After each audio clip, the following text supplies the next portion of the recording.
Some mistakes I regret, but whatever grown if they were made. I can't end a minute of hell, but niggas is fake. They play me some games. Look at my mama, she's saying, go be the man, don't lose your ways. Grandma said, don't lose your face. Yeah, you was born to be great. Sometimes I don't feel okay, so I smoke to evade. I don't got nobody to tell, so I write it in vain. The music these niggas they play, shit I do not relate. I don't have to be like the rest. I was born to be great. Turasuje mwese bakunzi ba Nabaf TV aho muherereye hose mu gihugu ndetse n'abari hanze y'u Rwanda mwese mbifurije amahoro. Uyu munsi tufitiye umutumirwa n'umuhanzi araza kutwibwira muri rusange n'injyana ye byose n'umuziki wiwe. Ngiye mugiye kubana muri kino kiganiro nitwa Kamatari. Keni tugaye kazi. Bimeze bite se? Ni sawa. Amakuru. Nimeze neza. Tugaye kazi kuri Nabaf. Koze kuno neza. Urutangira twibwira Kenny ni muntu ki?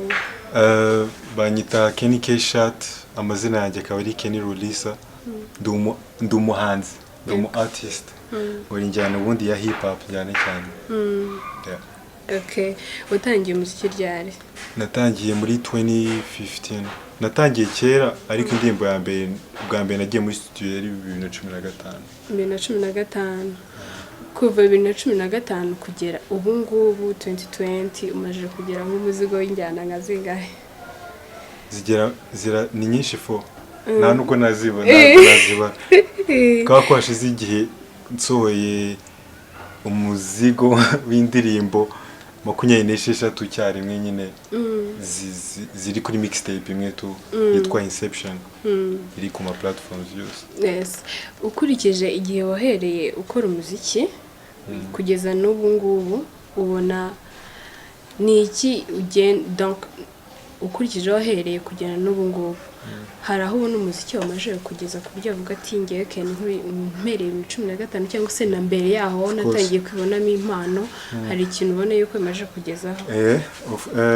Byari evaluatinze cyane kuko ntabwo ari n'imyaka mike kuko indirimbo ya mbere ubundi yanjye yanjye as Kenny K-Shot nayikoze muri 2017 ariko nakoraga muri crew twarakoze indirimbo ya mbere iri official muri 2016 mbese twari 2016 icyo gihe nyine ibintu bigenda bizamuka kuko usora indirimbo bigenda bizamuka tuna ndi kumwe n'umuji witwa Gates Kent hanyuma aza kujya hanze mu kujya hanze nyine ngenda komeza tu nubwo mwari nk'itsinda twari nk'itsinda ariko nyine waracyakora nanjye ndacyakora ni nka dushatse twakora na anytime ariko nago ari nk'itsinda ni nka Kenny K-Shot nawe ni nka Gates Kent. Okay, that's good. Kuki wahisemo injyana ya hip hop?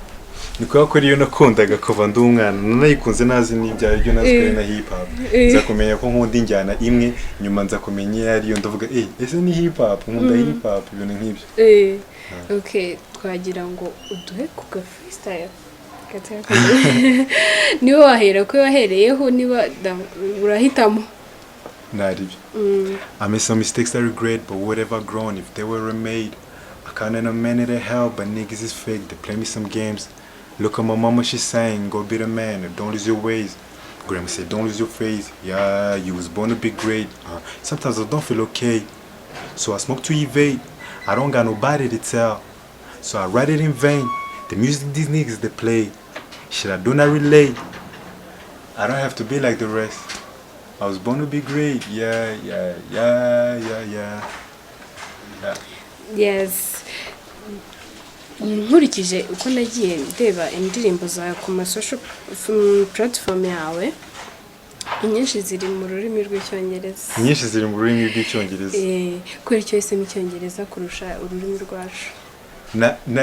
Icyambere nari nabitekejeho kuva ndi n'umwana cyane navuze ngo icyongereza ukuntu ndi kubona icyongereza kigiye kuba ikintu kirenze mu Rwanda kuko ku ishuri batugeraga icyongereza ibintu byose byari biri guhinduka system yahindutse mu cyongereza abantu bari kubashishikariza kwiga icyongereza ndavuga nko myaka 10 iri imbere icyo gihe yari ndi muri high school ndavuga nko myaka 10 iri imbere iza bintu bizaba birenze mu cyongereza kandi nta bahanzi bo mu cyongereza bahari mu Rwanda hari abaririmba ikinyarwanda gusa ndavuga nta kintu byaba bitwaye umuntu ahinduye akazaba umuhanzi wa mbere w'umunyarwanda uririmba indirimbo z'amahanga kandi ubaye superstar abanyarwanda ukabazamurira ibendera babikunda bya dance ndavuga ngiye nzaba different bishobora kugorana kubera ko abanyarwanda batabyumvagamo cyane hari n'abatabyumvamo n'ubu ariko nyine nibisarura bizaba ibintu birenze bizaba ibintu undi muntu atari yakora mu buzima.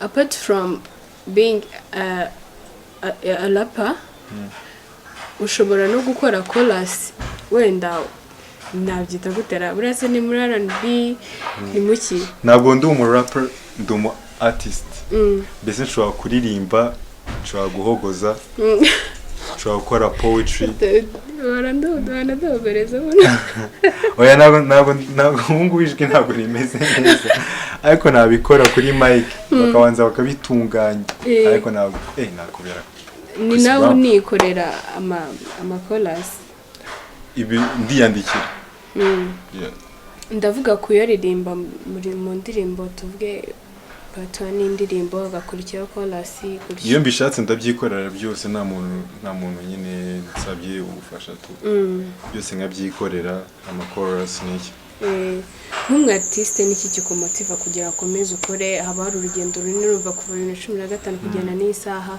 niki kigutera imbaraga icyambere aba ari icyo nshaka aba ari icyo nshaka kugeraho hanyuma icya kabiri ni na feedback ubugira ku bantu nyine tu iyo ugira feedback nziza kumotiva nawe ubwo ufitemo self confidence ubizi ko ibyo uri gukora ari fresh urakomeza tu ariko icyambere ni vision yawe yego igihe wahereye batubwiye ko hari 2015 umaze kugira indirimbo nyinshi bishoboka wenda n'abatazizi bajya kuri YouTube channel yawe bakazireba wenda nawe uraza kubibabwira ese ufite label ukoreramo cyangwa urakikora ku giti cyawe nkora ku giti cyanjye ariko nkorana na Loud Sound Music dukorana nka team yaba artist batandukanye n'aba producers tugafashanya tugahana imbaraga tugasohora ibikorwa byacu under Loud Sound. Ubona ari irihe tandukaniro riba rihari hagati y'umuhanzi ukorera muri label na muhanzi ukora ku giti cyiwe ese ni izihe challenge muhura nazo mwebwe mukikorana mu rwego rwo kugira ngo umuziki wanyu waguke buri kintu cyose kigira advantage na disadvantage biterwa n'umuntu umu artist ukora muri label nyine we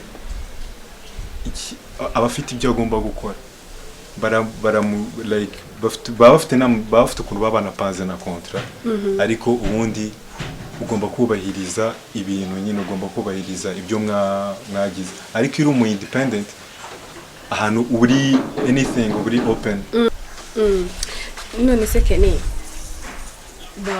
hari abavuga yuko abaraperi bajya bakoresha ibiyobyabwenge runaka cyangwa se ibintu runaka kugira ngo bibongerere imbaraga uri kubyumva ibyo ashatse kuvuga ese ibyo bintu wemeranya nabyo ese bibaye ari byo wabikoresha kugira ngo kuko za mbaraga nawe uzibone ntago ari byo man ntago ari byo kubera ko ubundi impano niyo umuntu avukana rero niba ukeneye kugira ngo ufate ikintu kugira ngo ubashe gukora indirimbo nziza nuko nyine ntago ari impano tu sinzi abari nk'ibindi bintu wakoresheje tu ariko ufite impano yawe ntago yazima pfa kuba uhora ukora tu rero iyo ufite impano yawe wabikoresha utabikoresha still urakora neza tu rero ntago ukeneye drugs kugira ngo ukore ibintu byiza none ni nk'ihe nama wagira abahanzi batoya hari nk'abana baba bifuza kuba abahanzi akashobora nko kuba yareba ukuntu Kenny arapa akavuga ati wow I want to be like Kenny. None nihe nama wamugira aramutse avuga ati reka mbe nashyiramo basi kaganje kamwe kugira ngo mbikore kugira ngo oya namubwira if you want to be like Kenny don't take drugs for you to get good rhymes the good rhymes ntabwo ziva muri drugs ahubwo ziva mu gupracticinga niba ari rap ukora niba ari ugusinginga practice makes perfect cyangwa practice makes progress. Rero uko ubikora niko bizagenda biba byiza bikaba byiza. Rero utanakeneye na drugs ukagiye urusha babandi bafata ama drugs. Rero to be like Kenny, you have to work hard and focus on your vision. Don't listen to ibyo abantu bakubwira. Get the advice from good people ariko nyine ama negative. So as long as you know where you're going, nothing can stop you. Okay. Yeah, ubwo rero babyumvisha abana bifuza kuba nka Kenny rwose. Ndizera ko impanuro bahaye nanjye numviyeho. Nawe utakumviraho. Yes. Ufite indirimbo nshyashya wasohoye ukayishyira hanze n'amashusho, turagira ngo itubwireho unaduha kapera yayo. Grade 8 started bumping 8 Mile in my pastime, class time, writing rhymes, nigga. I started cutting 2 pockets every young nigga. Bumping hit 'em up, screaming thug life, nigga. Smoking weed is just another phase in adolescence. So let me skip it, man, I guess you know the consequences. Chasing chicks and looking kinda like in all direction. We get you cute, my nigga, look how much time you be wasting. By the Dreams, iri kuri YouTube, by Kenny K. Shot. Numva ise mvugamo n'icyo kintu kijyanye na weed. Avuga ngo it's just another phase. Ari imyaka ugeramo ugashaka gutestinga ibintu bishyashya. Ariko ntago, as long as you know the consequences, bizashira n'iki wowe ukomeze kuri vision yawe tu. Drugs ntago uzazikenera kugira ngo ukore ibintu neza. Kenny, tumenyere mu Rwanda abaraperi b'abaraperi baduhinjyana twumva neza buri mwese yumva, bikadufasha no kuba twabakunda cyane nyine kugira ngo kuko bari kuvuga ibyo twumva. Ese kuba uririmba mu rurimi rw'amahanga ntubibona nk'imbogamizi ishobora gutuma wenda udahita ufatisha nk'uko? Ntabwo nkora mu Cyongereza gusa. Nyine nakoze mu Cyongereza kuko mbikunda, ariko kugira ngo nereke abantu ko ntabikoze by choice ariko byo byonyine nashoboye. Nkora no mu Kinyarwanda. Iyo nkoranye na Love hari indirimbo zimwe mfite, hari n'iyo mfitanye na Ishkevin mba ndi kuririmba mu Kinyarwanda yitwa Igisiga Gikuru, cyangwa ngakubita verse y'Icyongereza mw'indani ngagenda nshiramo Ikinyarwanda, ibintu nk'ibyo. Nabyo narabyimenyereje kugira ngo n'Abanyarwanda bavuga ngo kinaririmba mu Cyongereza gusa nagajya mu Kinyarwanda bazumvireho bavugiye ko no mu Kinyarwanda arabizi, ariko nyine ngiye prefera mu Cyongereza kuko nzi ibyo nshaka gukora. Rero nabo natangiye kuba conquering nyine, ntago nkora mu Kinyarwanda, ntago nkora mu Cyongereza gusa. Hari n'izo nzagera, hari n'indimbo zasohoka nzayanyuzamo ngashama Ikinyarwanda ariko mu bundi buryo atari busanzwe, atari bya bindi bya happy bisanzwe. Yeah, ari creative. Ubona ari uruhe ruhare rw'umuhanzi muri sosiyete tubayemo? Ibihangano byanyu buri wese ahantu henshi birahagera. Ubona ari uruhe ruhare rw'ibihangano byanyu mu kuba rwagira ibyo bihindura, mu kuba hagira ikintu gihinduka muri sosiyete binyuze mu bihangano byanyu? Ubona ari uruhare bigira mu? Kuko music iri mu bintu nyine byumvwa cyane, iri kandi ni ikintu cy'influencer mind y'umuntu cyane tu. Tuba turi kwinspira kuko n'ubundi tuba tunabikorera the youth. Nayo mpamvu nyine mba niyongoza nkakora no mu Cyongereza nkavuga ko urubyiruko rwinshi muri iki gihe baba bavuga Icyongereza, abantu bose ku ma social media. Niyo mpamvu the youth nyine tuba tuyikangurira kuba better for the future tu, cyangwa kutureberaho ibyo turi gukora, uburyo turi gukora cyane, turi ku building our lives, dukorera imiryango yacu. Wenda hari n'abandi banzi bafite ama stories tuba twarabayemo, kugira ngo umuntu yumva ko atari we wenyine, akomeze imbere tu, akorera imbere tu. Urumva n'aba artist bashaka kuba aba artist, n'aba petit bashaka kuba aba artist, nabo babe batureberaho n'iki bagendere ku ntuza z'ababigezemo. Kenny, rero dusoza ndagira nkubaza utubazo tw'ubuzima busanzwe twerekeho twawe watwibwiye ariko ntitubwiye. Kenny yakuze gutya, yize amashuri yisumbuye se yize gutyo nyine tu? Nize kuri École Internationale muri primaire, niga kuri lycée de Kigali muri secondaire. Ntabwo uragera kaminuza? Ntabwo nari nagera kaminuza nzayitangira uyu mwaka. Ariko urabiteganya? aho watangiriye gukora wenda sinzi niba wenda ufite umuryango mama papa bakuru bawe n'iki ubona bagushyigikira baranshyigikira kabisa mama na barumuna banjye ngiye mukuru ya ndabyumva okay ninde muhanzi ufata nk'icyitegererezo kuri wowe mu Rwanda se mu Rwanda naho hari niwe basikunda mu Rwanda nkunda Kevin ririmba nkunda bande bano new generation yose ndayikunda bano bose bari gutwika ba Betrayal ba Kivumbi ba bagenzi banjye dukorana muri Loud Sound ba Zed abantu bose dukorana Loud Sound yose abanzi barimo ndabafana bya danje n'abandi bagenzi banjye bakora muri Ntuza ba Road B bande bose bari gutwika ndabafana bose.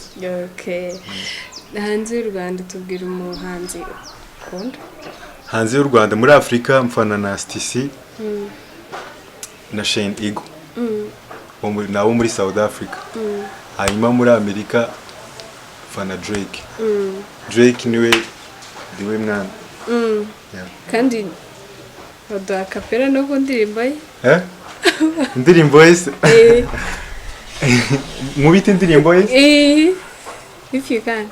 Yeah, of course I can.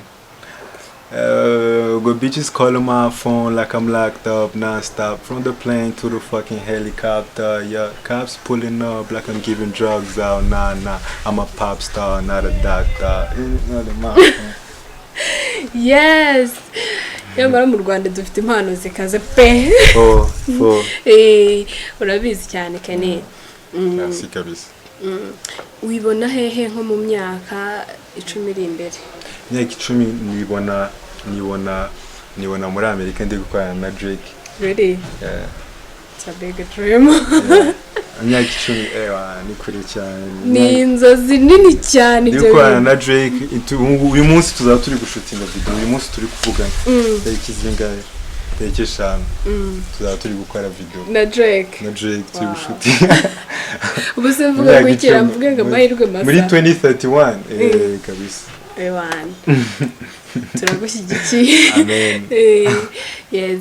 Dusoza rero twagira ngo ubwire abakunzi bawe ugira icyo babwira ubwire n'abanyarwanda muri rusange cyangwa se n'abantu nabakurikirana ibihangano byanyu aho bashobora gusanga indirimbo zawe n'uburyo bashobora kugushyigikira.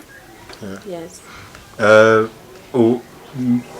Ikintu nabwira abafana ni mukomeze musapotinge akazi kose ndabashimira cyane abanyarwanda muri rusange mukomeze mwakire ibihangano by'abantu bashyashya niba wumva indirimbo ari nziza ikozwe n'umunyarwanda apfa kuba ari umunyarwanda musapotinge blood abantu bagenzi banyu mubasapotinge kandi muwapushinge ntunatinye kubwira umuntu ngo indirimbo yawe ni nziza ngo ibiki arambona gute ntacyo yabitwaye hanyuma indirimbo zanjye bazisanga kuri YouTube kuri Dope Crack wandikaho Kenny K Shot wahita umbona n'indirimbo zanjye zose Rwanda rw'ejo Loud Sound album out Dreams video nawe wahita uyibonera aho ngaho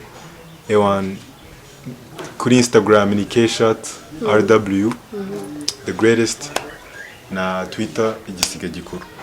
Yes.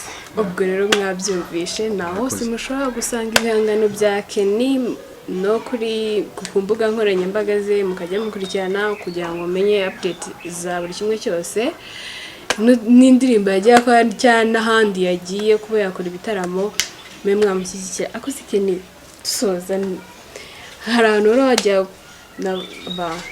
wajya nyine nko kuri stage runaka. Yeah, naraperformingaga corona itarateza twaraperformingaga nk'iyo habaga show tukatwika n'aba High Vibes Gang tukakora show za hip hop zigihari. Yes, murumva ko rero Kenny afite ibikorwa byinshi yakoze kandi aduhishe n'ibindi byinshi mugomba kumushyigikira mukurikirana ahantu hose mugiye ku YouTube channel yiwe mukore subscribe mugiye mukunda gusharinga ama video yiwe za Instagram mukurikirane. Ndabashimira ko mwakurikirana ikiganiro kuva dutangiye kugeza ubu ngubu. Imana y'umugisha bimwiyogirwe gukora subscribe kuri channel yacu gukora share, kutubwira uko mwabibonye, mukaduha comment kugira ngo turebe ibyo mukunda n'iki. Yes, murakoze. Nari Kamatari, bye bye.